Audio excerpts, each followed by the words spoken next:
Le thème de mon exhortation repose sur la promesse de Dieu. Et bien sûr, plusieurs personnes se posent la question, est-ce que nous pouvons soit retarder, soit annuler la promesse de Dieu dans nos vies? Est-ce que quelqu'un peut le faire? Alors, ma réponse, elle est simple.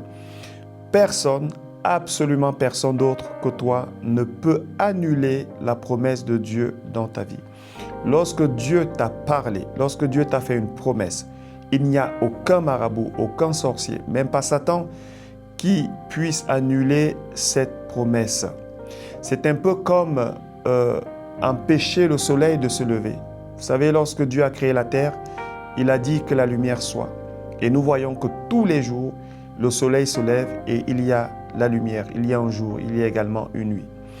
Lorsque Dieu t'a parlé, c'est la même chose. Le même Dieu qui a parlé, qui a dit que la lumière soit, c'est le même Dieu qui t'a parlé, qui t'a fait la promesse. Cependant, la seule personne qui peut soit retarder, soit annuler la promesse de Dieu dans sa vie, c'est la personne qui a reçu cette promesse. Deux choses peuvent retarder ou annuler la promesse de Dieu dans ta vie. La première, c'est le manque de foi.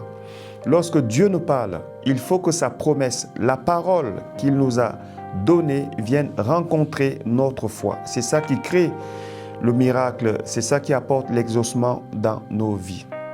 Si nous avons un manque de foi, il est possible que les choses soient retardées. Il est même possible qu'au final, nous ne les recevions pas.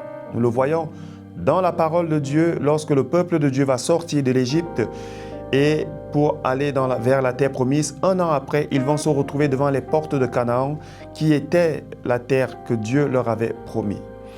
Et à cause d'un manque de foi, ils ne vont pas entrer, en tout cas pas en ce moment-là. Ils vont repartir dans le désert et ils vont errer pendant 39 ans. Au total, 40 ans.